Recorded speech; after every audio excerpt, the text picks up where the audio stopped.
my great-uncle, Jim Savage. He was a doctor who lived in San Bernardino, where everyone knew him as Doc. Uncle Jim attended Stanford University in Northern California during the 1930s. While he was there, he met and married his wife, Barbara Steinbeck, my grandmother's sister. Doc graduated from Stanford Medical School in 1939 and had 3 children. In 1942, Jim joined the U.S. Army Air Corps as a doctor with a reconnaissance squadron that was shipping out to Europe. Doc would not see his family again until 1947. What's unusual about Doc's wartime experience was that he shot some 90 minutes of personal World War II footage with his own 16mm film camera. Mailing the movies home to his family, he wouldn't be able to see his own work until the war was over. Each exposed roll was shipped to the United States, where it was developed and checked by the censors. After the war, Doc would project his films for family and visitors to his San Bernardino home. But most of the time, the 100-foot loads were simply stored in a hall closet. In 2005, Jim died at the age of 91, and I transferred his footage to modern digital media. During this process, I couldn't help but wonder, if anyone in these films could be found and shown pictures of themselves from another era, what would their reaction be? How do you feel when your past sends you a message in a bottle? Or a carrier pigeon arrives after a 63-year delay? I ran many searches on the internet for the 14th Photo Reconnaissance Squadron without success. Then one day, I happened on a site that listed serial numbers for everything used in World War II, and it hit me. The answer had been in front of me all along, but I'd somehow missed it. This was an airbase. And there were numbers everywhere. Doc took a lot of footage, but the highlight of it all is one special moment. A fighter in trouble makes a crash landing on a grass field. My great-uncle must have known ahead of time because he was in place with his camera to capture the action. The plane makes a risky wheels-up landing. Immediately, the camera cuts to a man who looks shaken, smoking a cigarette and smirking. Could this be the pilot? And the plane is a Spitfire, the most famous English plane of the war. Was the pilot American or British? The plane has US markings. Did Americans use British fighters in World War II? I froze the image and pulled the number off the tail. I entered it in Google. Instantly, I was directed to a list of World War II flight accidents, and there, in the middle of the page, was everything. The date of the crash, the name of the base, and most importantly, the pilot's name. I looked the man up and sent him a letter. I included 2 stills I pulled from the film and told him I was making a documentary. 2 weeks later, I got a reply. Dear Mr. Lorton, the person in the photo with the cigarette is yours truly. Someone gave it to me and I didn't even smoke. I had just returned from a mission behind the Ruhr. Many people do not believe that Americans flew unarmed, long-range Spitfires. I flew 51 missions to Berlin, Munich, buzz-bomb sites, airfields, etc. I would be happy to work with you on your proposed documentary. I called my crew, and 10 days later we converged on Seattle. Camera, sound, and our producer, who's Doc's grandson. We drove to John Blyth's home to shoot an interview, then surprise him with the footage. We hoped he had never seen it before. How are you? Nice to meet you. This is our producer, Jason. Jason, how are you? We set up and asked Mr. Blyth what he did in the war. The day I was going to Berlin, they woke me up at 4 o'clock in the morning. I took off about 5:45. It was a beautiful day in England. I flew to Bradwell Bay on the East Coast, and I landed, and these pilots came over, and they said, "What are you?" And I said, "I'm photo reconnaissance." And this one said, "Where are your guns?" And I said, "I have no guns." And another one said, "Well, where's your fighter escort?" And I said, "I don't have any fighter escort." And they said, "Well, where are you going?" And I said, "Germany." I heard someone mumble, "I wouldn't even go over there with 8 other people." I had signed up for a program called Flying Sergeant, where young men 18 years of age with just a high school education could get flight training. I graduated in July of 1942. They sent us to Colorado Springs. When I got there, they said we're going to get F-5s, which was P-38s converted for photo reconnaissance. Most people didn't even know what reconnaissance was. I'd never even heard of it. We headed out to Europe at the end of May of 1943 to Mount Farm, which was 8 miles outside of Oxford. I had problems with the F-5.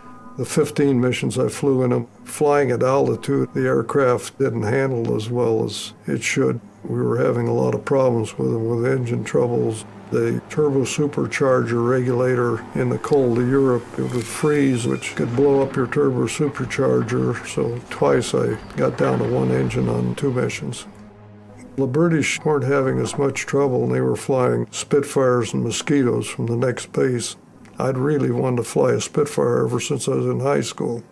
When I was in high school, it was the Battle of Britain, and that's when the Spitfire was a rage. I'd read about them ever since it was first developed. General Eaker and Air Marshal Peck played bridge together, and they decided that we should get Spitfires.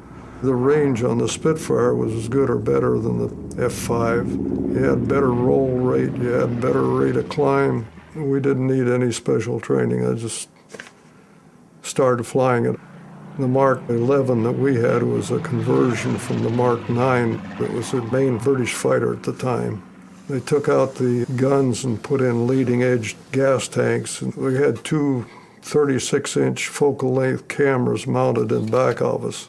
A Spitfire was painted blue. It was called PRU blue, which is Photo Reconnaissance Unit blue, and that was supposed to blend in better with the sky. I always flew unarmed and alone. Photographing the target, I'd come to the right of it, pull the nose around until I'd level out, and then I'd turn on the cameras and make a run across the target. And I'd usually make 3 or 4 runs across one target. If I was going to a certain target, I'd play like I was going by it, and if you went by the target, came around in back of them, a lot of times they wouldn't even fire at you. But I went all the way down the Ruhr, and they fired at me all the way down. I had them popping off my wings and everything else. All you do is just keep flying, keep your heading, and try to ignore it. When it bursts, it's just a dirty black ball going off. People say, well, I saw 16 rounds or something. I don't know how you can tell that you saw 16 rounds. In fact, you're paying attention to something that you should be thinking about something else instead of counting shells, because when you're making a mapping run, you just keep flying. We had a Williamson printer that would print thousands of them in no time at all, because we took 5 million pictures, just our outfit. I figured that my dance card wasn't filled until I went to Berlin. I took off and it was beautiful. Immediately I got over the North Sea and I started climbing about 30,000 feet. And I had 8 targets in Berlin. And so I started taking pictures, and I noticed that one camera, the light wasn't working on it, and I didn't know whether the camera was out or whether it was actually working, so I figured I had to make another run to make sure that I got the targets. So I made about 3 or 4 runs over each target, which took quite a while. I think I figured it was half an hour over Berlin. I could see fires burning everywhere because the B-17s had raided just before I got there. I flew back to the base and I really felt bad about it, because I thought, here I went all that way, spent half an hour, and I might not have gotten a picture. And so I went up to the mess hall, and this captain came up about an hour later. He said, we got the film back. He said, you got everything on one camera, so you covered all the targets. Yeah, I've had even fighter pilots call me a liar that I couldn't go to Berlin in a Spitfire. In fact, I almost got a fight one night over Moses Lake over that, because they said Spitfires didn't go that far. But I got the Distinguished Flying Cross. The 2 pictures I sent you, we have Spitfire PA 944 crashed, and then there was a picture of you, and I didn't know if it was you or not. It was just in the collection with that one. What happened that day? Well, I was during the highway behind the Ruhr, behind the Moner-netted dams. My headset cord got caught, and on the side we had an emergency down system for the landing gear, and it was a CO2 bottle. And all it had was an upright handle on it. What happened, my headset got caught in it, and when I tugged on my headset, it set off the CO2 bottle, which locked the gear up. And so I flew around for about an hour. I'd fly upside down and everything and work trying to get it down. In fact, I even took the crowbar that's in the door and put it in the handle, and they figure I stretched the cable to the landing gear by about an inch from pulling on the down. And finally, I was running so low on fuel, they told me where to land on the grass. I just was hoping I didn't cartwheel or anything. And our flight surgeon was taking a movie of it, and he thought I was just practicing and I was going to come in take another pass at it and land, and luckily he had his camera on, and he got the whole thing on the... Do you have that? No, he has it. Have you ever seen it? Well, no, and he's dead now probably because he was older. Okay, well, let's show you the slides that we have. Let me fire this up. Now, what are these of? Okay, now we have about a minute of film we think is from your base. Yeah, there's a C-47. The first night landing I ever made, I landed at Le Bourget at night. What kind of plane's that? The C-47, the DC-3. What's that one? That's a Spitfire. Oh, that's me. Hell, that's the picture. That's what Savage took. There's Bliss, and the other one was Dixon. They ended up a 4-star general. Hell, I've never seen that before. Where'd you get that?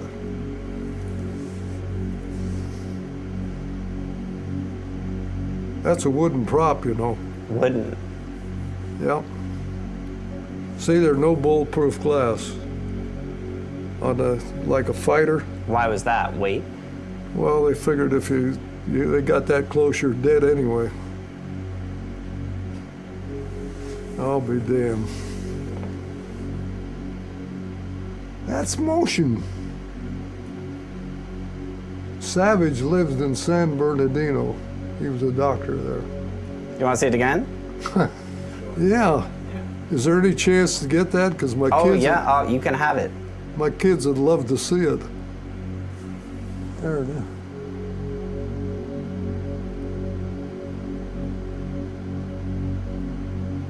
I'll be damned. Get that cigarette out of your mouth.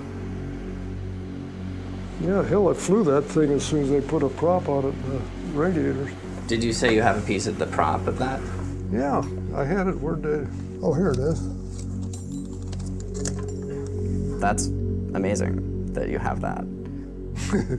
And you just keep it. You just keep it in your closet there. Okay, so you said you knew the doctor had been filming this. How did you know that? He told me. Yeah, he was our flight surgeon, Jim Savage. Well, the reason we have these photos is we're related to Jim Savage. I'll be damned. So he was my great uncle, and actually Jason, our producer, is his grandson. Oh. Over there in the corner. Well, I met your grandmother then. Oh yeah? In Palo Alto. She was living in Palo Alto, and I stopped in to see her after I came back. Very nice. I liked it. He was a very nice man. Well, he had 2 suitcases full of this stuff. So we have a lot of footage for you to watch, and you can, of course, keep it as well. Okay.